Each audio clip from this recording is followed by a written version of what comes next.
Range of punishment is 5 to 99 years or life in prison and up to $10,000 fine. Did you understand?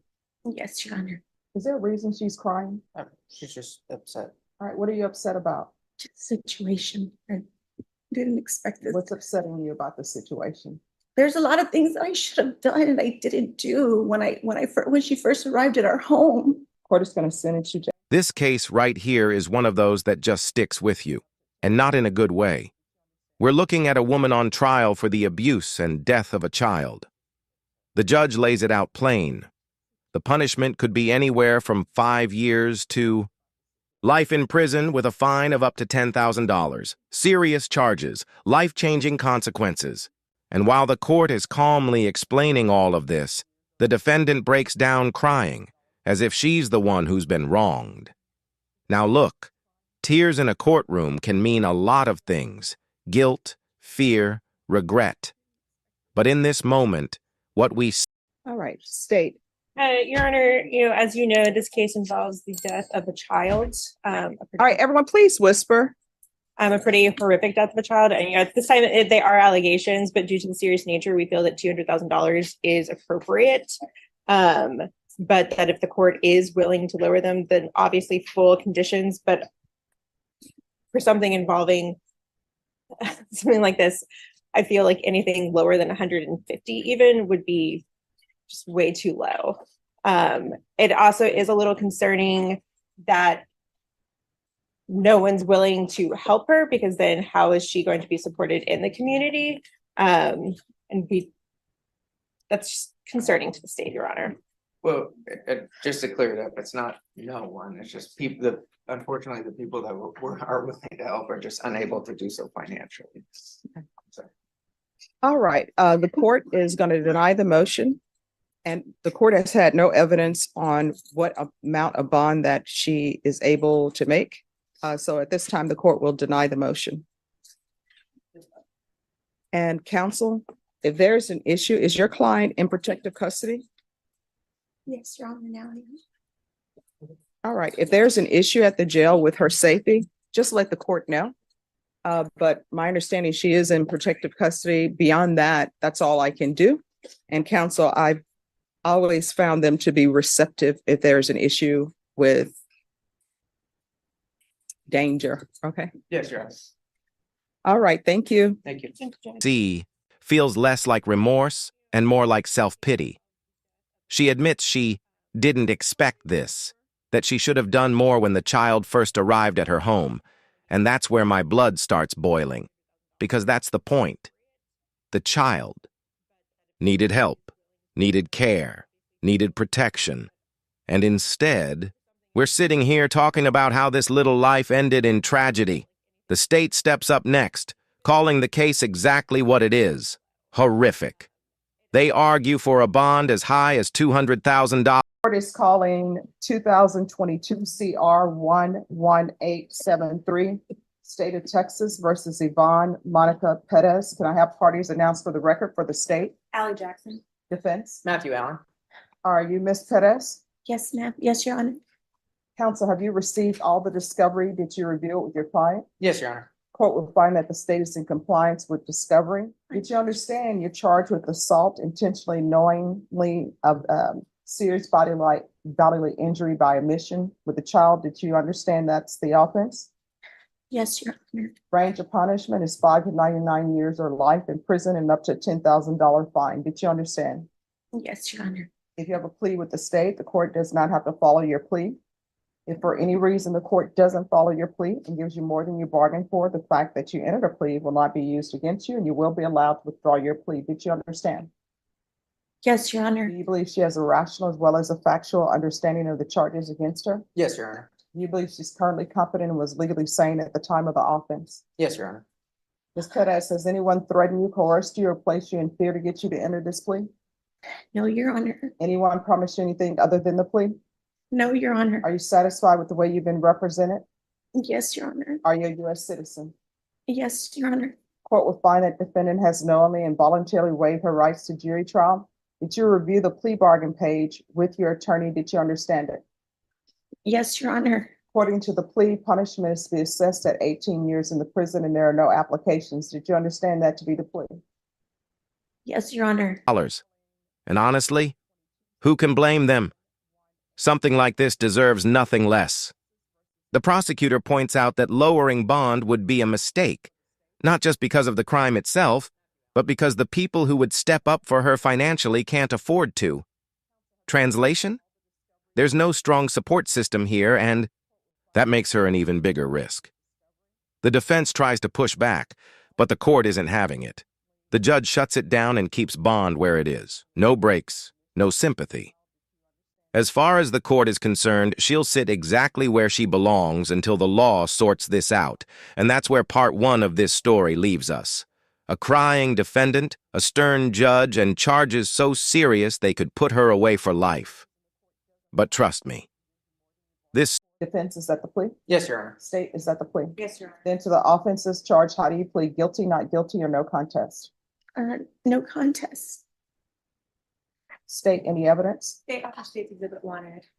No objections. Court will find that defendant has knowingly and voluntarily waived and consented to stipulation of testimony and stipulations.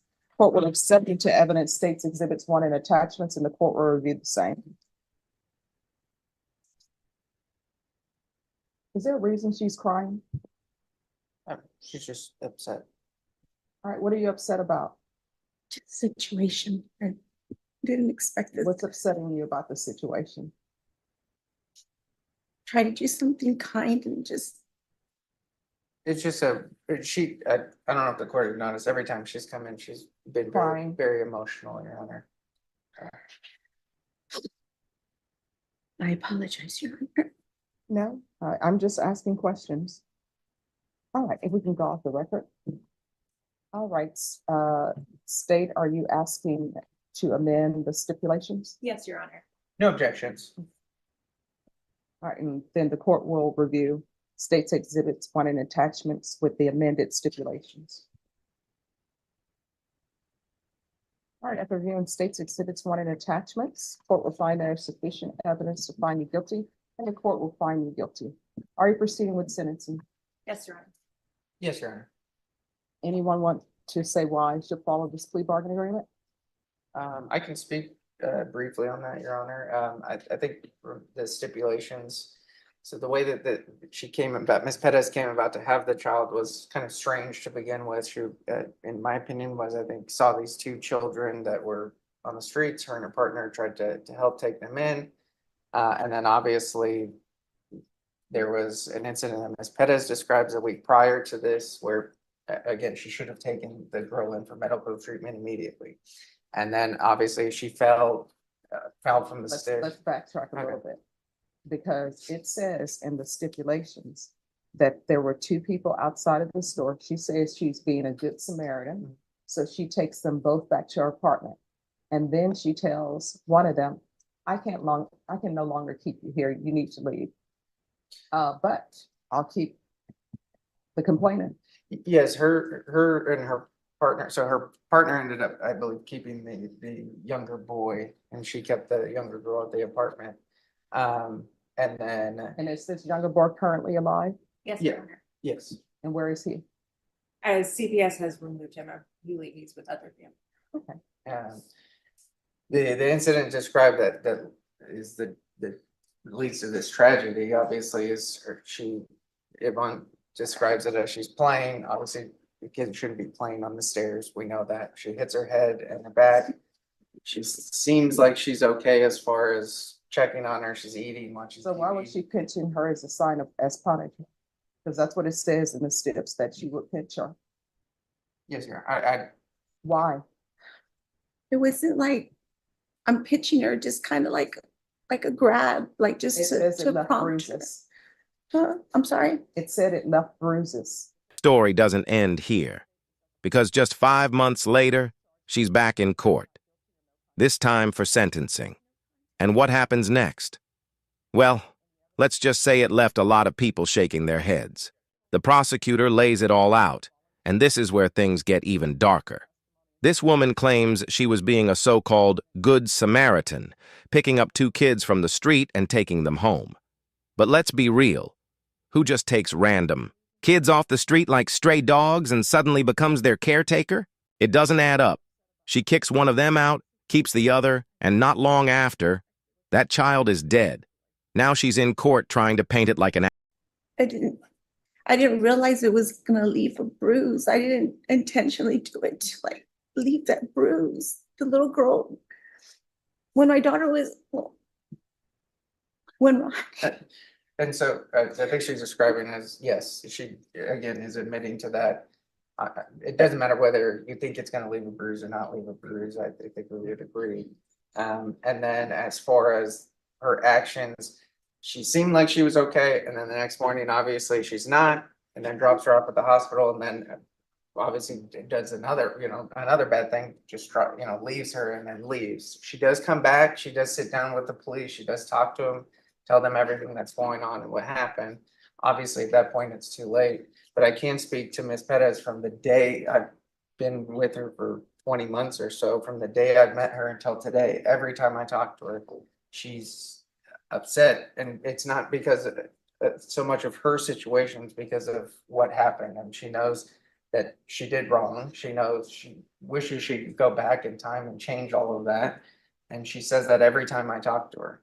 And so, Like maybe if somebody's offering you a child, maybe calling the police? yes, going that far back, it's not one mistake, it's things that happen over and over. And again, So was the child healthy when she received the child?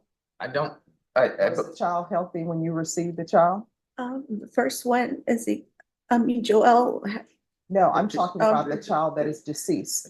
I don't, Was that child healthy when you received the child? healthy in a sense, I mean, she was Healthy in the skinny, sense that she she was had- skinny, Did we she have fed all her her. hair? Did she have all her what? Her hair? On her head? Yes, Your Honor, I mean, only like patches, like not patches, but like her hair was thin. Her hair wasn't thick, it was thin. Her hair was thin. And she came when I picked her up when Cassandra told me to go, and when we went to go pick her up, she had like a dirty little outfit. I bought her clothes, I mean, there's a lot of things that I should have done and I didn't do when she first arrived at our home. I should have taken her to get a welfare check. I should have done, and I didn't. I just was well, trying to and like Your Honor help. said, I mean, the initial thing would be to contact authorities to go through the proper channels. I think CPS was contacted prior to They this and made contact with Ms. Pettis, so they were aware of the situation, but again, Aware of what situation? that the girl was staying with Ms. Pettis. But Was again, that before or after the child before, was taken to the hospital? before, I believe.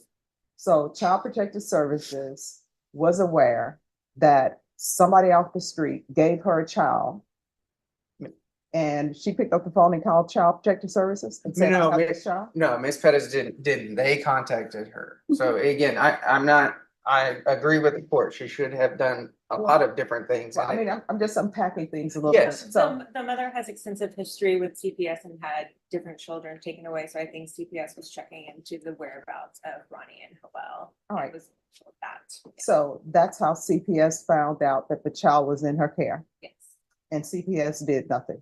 accident, like she was just trying to help. Sorry, but if that's help, I don't. Want to know what harm looks like and the part that really makes my blood boil? CPS actually knew about this. They were aware the child was staying with her. They had red flags in their hands and still left that baby in danger. That's not just a failure, that's negligence at the highest level. So yeah, this woman is guilty, no doubt about it. But how does a system built to protect children let something this horrific happen? Somebody in that chain needs to answer for this too. When Judge Boyd finally speaks, it hits hard. She reminds the defendant that she managed to take her dog to the groomer. But when a child was sick, she didn't bother taking her to the doctor. Let that sink in. More love for an animal than for a child. That's not a mistake. I mean, CPS workers sometimes, well, many CPS workers are overworked and underpaid, but I'm wondering why would a CPS worker, and this is just a side note, why a CPS worker would leave a child with somebody that a mother just gave to that's a complete stranger. I guess that's something else that needs to be addressed. Yes, and like I said, the circumstance behind it are, just to put it, I guess, strange, and that's one of the things that I found strange as well, to, I guess, put it nicely. But So why am I following this plea? Your Honor, at this point, the state, after much back and forth, we recommended this plea due to what is actually being charged, and what we can prove. It becomes a question of whether or not we can prove that she did not seek adequate medical attention in terms of she has training as an LVN and attempted to keep an eye on the child at home, and it becomes whether or not we would be able to prove that she failed to do so due to how it is charged, Your Honor. And so at this point, we do feel 18 years for what she's charged with is appropriate. All right, and does she have a license as an LVN? I'm assuming. She did in the past. She did in the past, and then I needed to renew it. It's 'cause I went- expired, is that right? Yes, and Yes. then I started going to school to ECT. Oh, sorry. that's okay. It's expired. This is what the court is going to do. As previously stated, the court is finding you guilty. Court is going to sentence you to 8 years in the prison, give you credit for any time served. There's to be no contact with minors. There's to be, Judge, did you say 8 or 18? 18.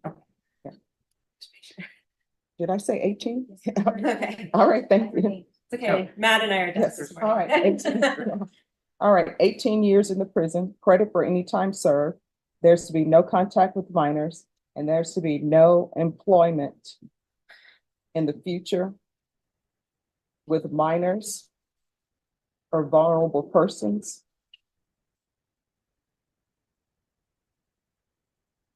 Is there anything else with regards to sentencing? Not sentencing, we do have victim impact, Your Honor. Hold on. All right, we can go off the record. Here's the thing, whether you had your LVN license or not, I saw where you took your dog to the groomers. When a child is sick, you take a child to the doctor. Yes, Your Honor. I don't know why. Sometimes people have more love for their animals than they have for little children. That's cold. That's heartless. And that's the kind of thing that makes you question how some people can even call themselves human. The judge hands down 18 years in prison. No contact with minors, no chance of ever working around kids again. And honestly, even though the system limited what could be proven, 18 years still feels like a slap in the face compared to the crime. This child never got to grow up, never got a second chance. Why should she?